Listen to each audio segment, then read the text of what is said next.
Hello, and welcome to the course. I'm your host today, Stephen, and I'm speaking with Professor Aimee Hilado from the University of Chicago Crown Family School of Social Work, Policy, and Practice. Professor Hilado earned a dual master's degree in social work and applied child development at Loyola University Chicago and Erickson Institute, and a PhD in social work with distinction at Loyola University College. She is a licensed clinical social worker and was the founding clinical director of the Refugee One Wellness Program, a mental health program she developed for refugees and immigrants at the largest refugee resettlement agency in Chicago. Her work has also been published in the Psychological Services, the Journal of Early Childhood Research, and Early Childhood Research and Practice. She's here today to talk to us about her career path and how she became a University of Chicago professor. Welcome to the course, Professor Hilado. Thank you so much for joining us. Thank you very much for the invitation. Absolutely. Can you tell us your current position and what you study and what you do at UChicago? I'm an assistant professor at the University of Chicago Crown Family School of Social Work, Policy, and Practice. I am a clinician, so a therapist as well as a researcher specializing in immigration trauma, refugee mental health, and clinical practice with forcibly displaced populations from across the globe. For the last 15 years, I've been a practicing licensed clinical social worker, providing therapy and running programs to support refugees, asylum seekers, unaccompanied children here in Chicago, Illinois, as well as operating programs to support them. It's this area of practice that informs my research program at UChicago, as well as what I teach in the classroom. All right. It sounds really cool. Looking forward to getting into it a little bit more. Could you just sort of outline for us your path, starting in college and ending in the present day where you are now? What different roles have you been in? What institutions have you studied at? Of course. I grew up in Southern California. I'm the daughter of immigrants from the Philippines, and I completed my undergraduate education at the University of California, San Diego. And there was my first exposure to really thinking about how do I work with immigrant populations, something that was very much inspired because of my own cultural upbringing. In undergrad, I had majored in a number of different areas of study, from political science to communications, always really trying to think about ways that I could contribute to bettering society with really holding refugees and immigrants in mind, again, aligning with my own background. And I think this idea of wanting to be a helper was always front and center. I graduated from UC San Diego. I went into the field first, still trying to figure out where did I want to land. I did externships in law firms. I volunteered in community-based organizations. I also was in early childhood settings as a preschool teacher. And ultimately, I landed on wanting to be a social worker. I was fortunate enough to be exposed to social workers and other helping professionals, and I found myself just intrigued by the idea of the diverse roles that social workers can play, that we can be in communities and we can help families and we can help children and we can help older adults. We can navigate all of the things that really get in the way of, especially newcomers, new immigrants to the country, a lot of the barriers to navigating systems, school systems, the workplace, healthcare systems, and really thinking about how to help these communities thrive. And so when it was time for me to think about graduate programs, I was very much attracted to a program that was here in Chicago. It was a dual degree program. It no longer exists anymore, but it was a joint degree in social work and early child development between Loyola University Chicago and the Erickson Institute. I wanted to work with children and families. And so this dual degree that was offered back in the early 2000s, it was a program that really blended my passions in thinking about social work as a helping profession, but with the advanced specialized training in working with young children and families. And so it was my graduate studies that really gave me my first taste of advanced training in a helping profession. And I found myself in internships in hospital settings, working in neonatal and pediatric intensive care units. I was working in policy centers that really focused on early childhood policies and how to support working families. And I realized that at the intersection of being in the field and thinking about policies, that the best way to really affect change across diverse families, diverse children, diverse communities was that we needed evidence of what works. We needed evidence of what can uplift families in poverty, families that were just facing structural barriers due to discrimination and racism.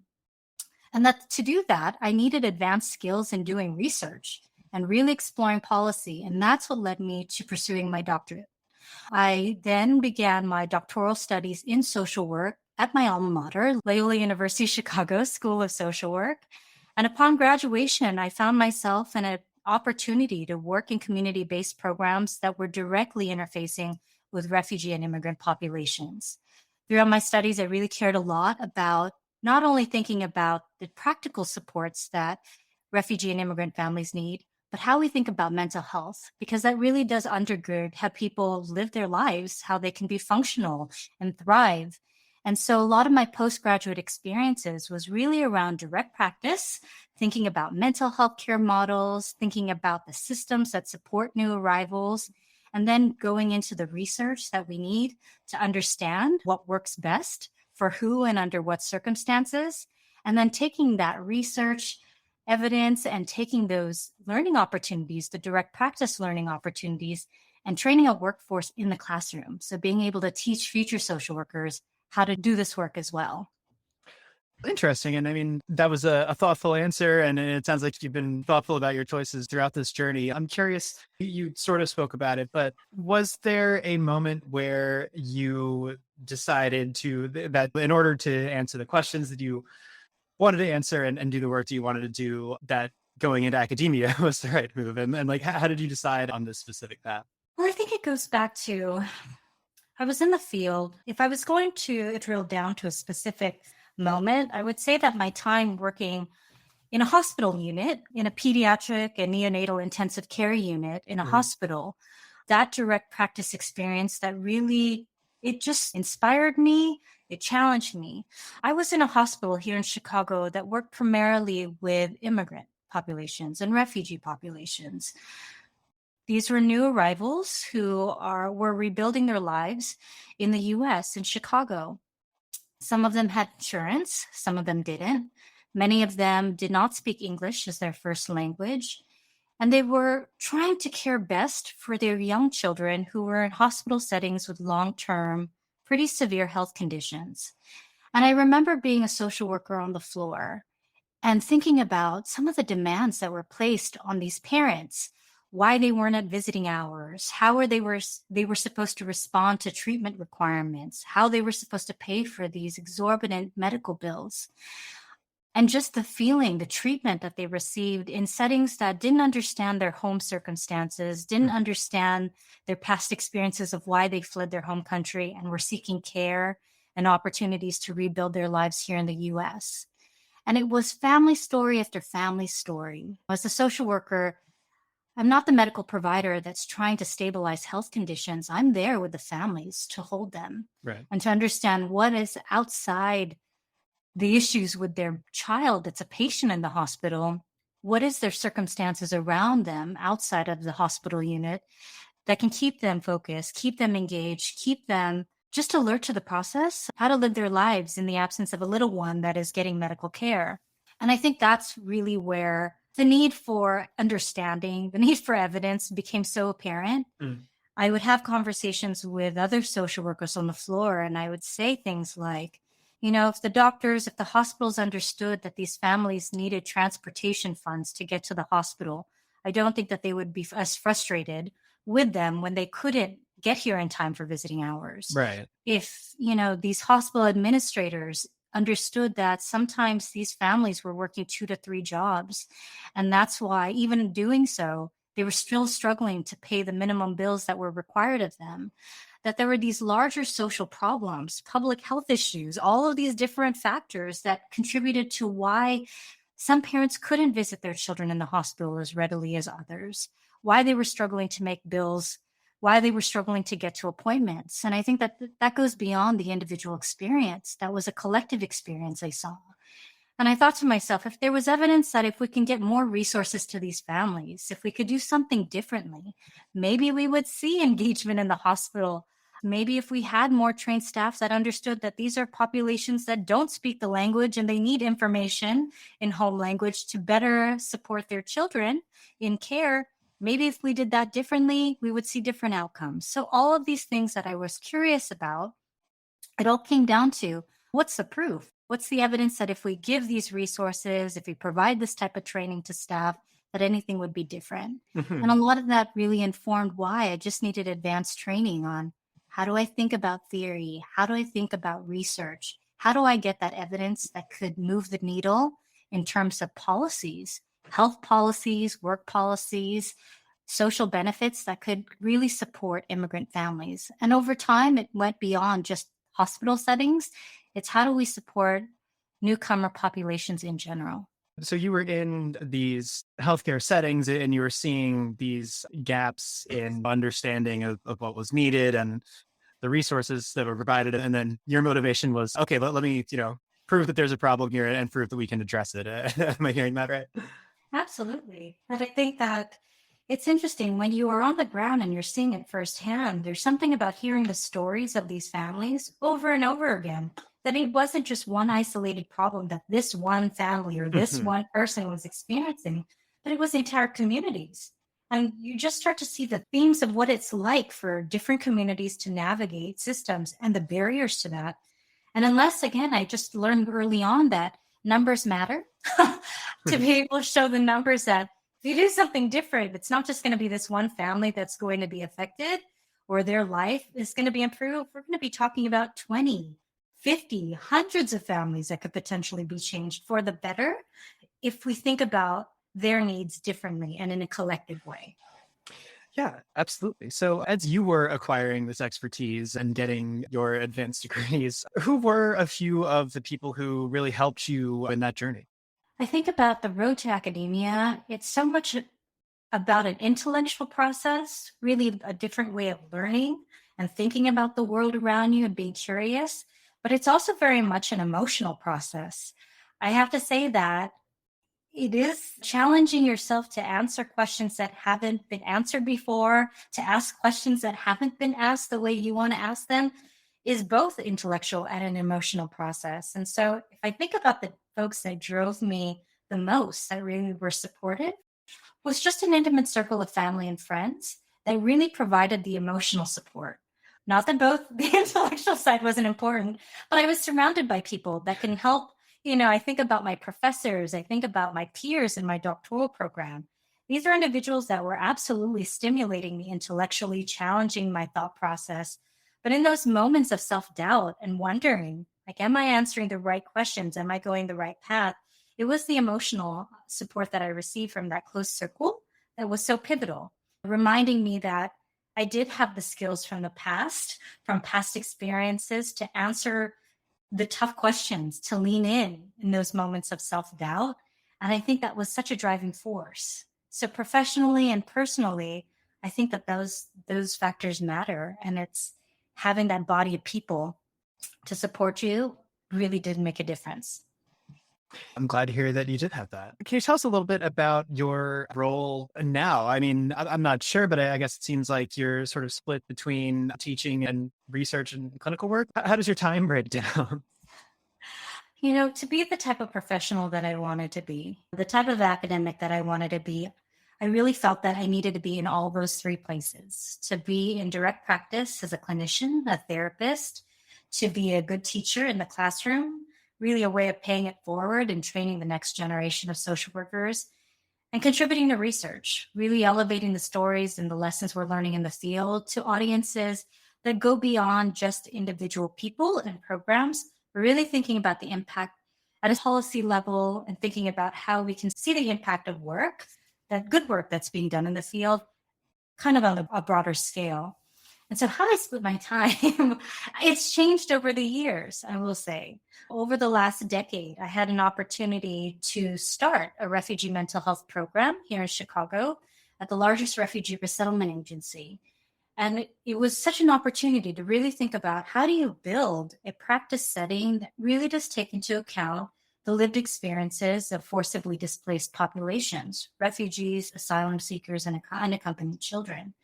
And so I spent part of my time really in direct practice, providing therapy across the lifespan, scaffolding new clinicians that were coming into the field, operating a program to deliver culturally sensitive mental health care. That time was then divided into teaching this area of work, this area of passion for me in the classroom.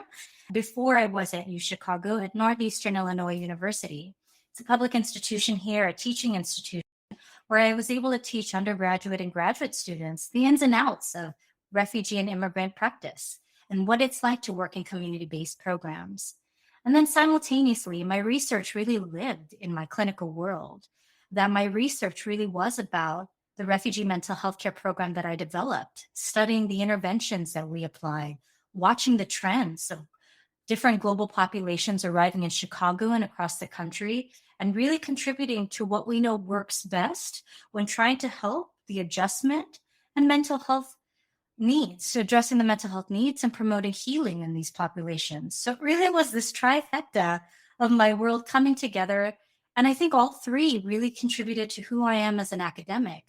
I'm a better clinician because I get to be in the field and ask those questions. I'm able to bring in the academic knowledge, the training and social work into what I see in the field.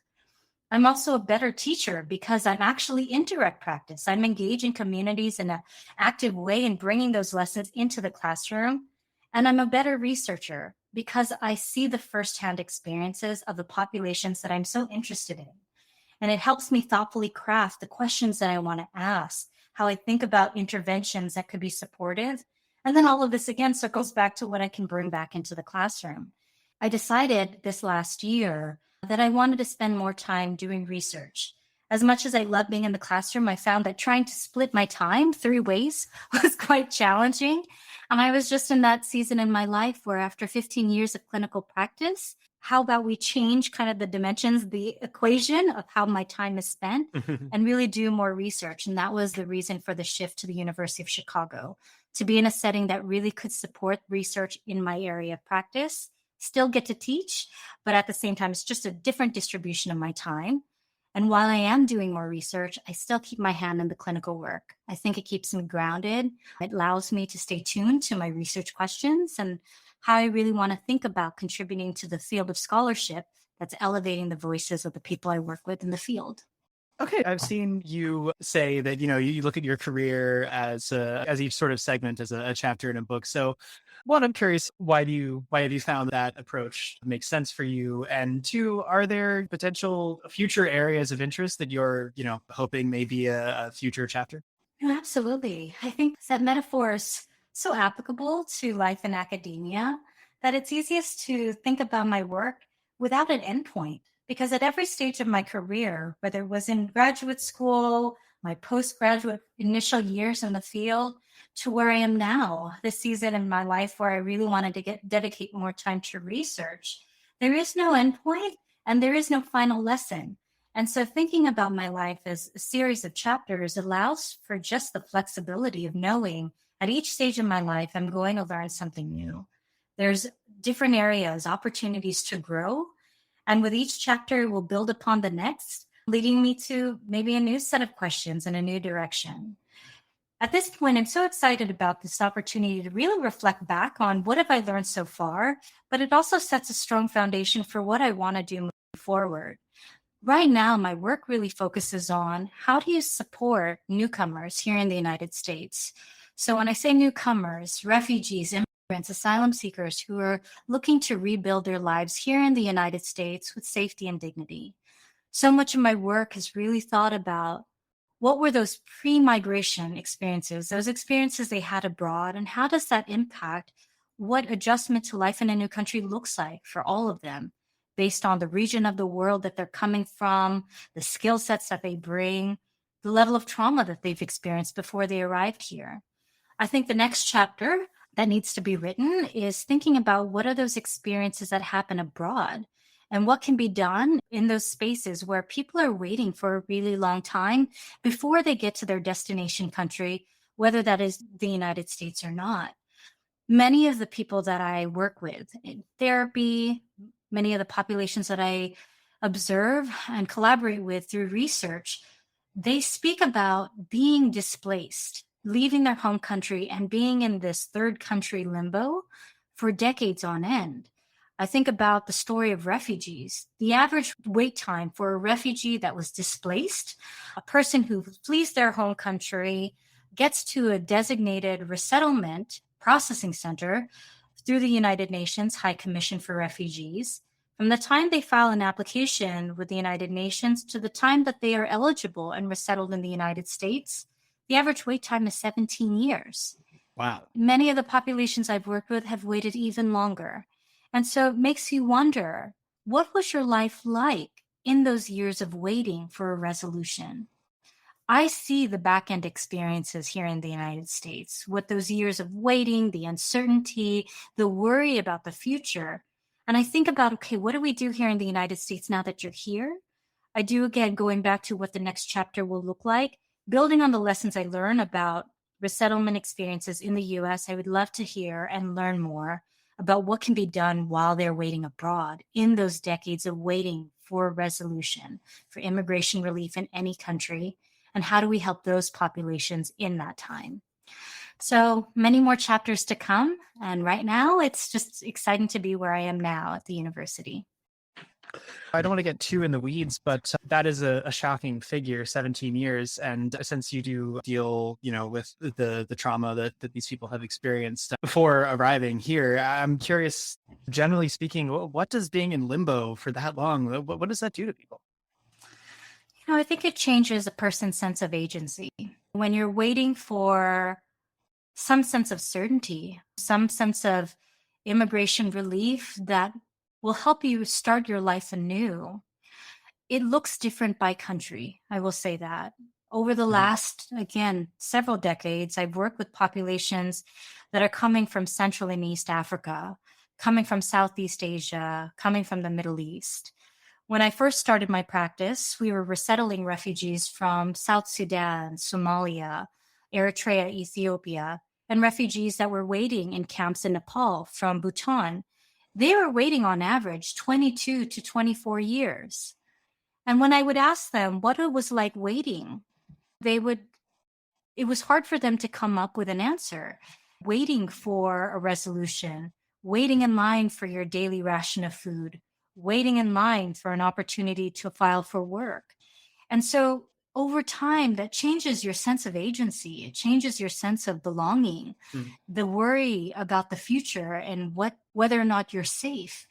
All of those things will have a cumulative impact on how people think about themselves, how they think about the communities around them, how they think about their future. And so as a person, as a provider that's receiving these populations, it's thinking about how do we reinstate that sense of agency and efficacy and your ability to do things? How do we instill a sense of safety? Because so much of that is robbed when you're leaving your home country because you're afraid something is going to happen to you. How do you restore a sense of connection? Because oftentimes when you are displaced, you're taken from your home community, you're taken from your home culture. And how do we reinstate a sense of hope that amidst all the sacrifices and losses that you've experienced in this time of waiting, how do we reinstate that life can be better amidst all those losses?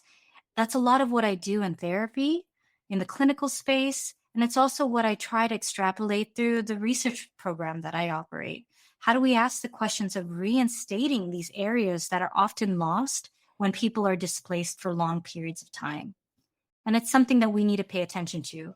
If we want healthy communities, we want strong families, we want individuals to thrive, we've got to think about how they exist in our communities and provide the right supports to elevate everyone. Absolutely. Yeah. One thing that we want to know is, what advice would you give to someone who was considering entering your field, who was interested in following your footsteps? When entering academia, specific to the discipline of social work, I think having field experience is so invaluable. To be a social work scientist, to be really effective in understanding the social problems that face everyday people every day of their lives, we have to be at the front lines of the work, to be in the organizations, the institutions that are interfacing, whether it's a health institution, a community-based organization, whether it's working in policy centers that are making decisions or informing decisions that will impact everyday people. that having that direct experience in the communities that are of interest to you is going to really guide how you think about the interventions, the solutions you would like to propose that could just support the betterment of that community.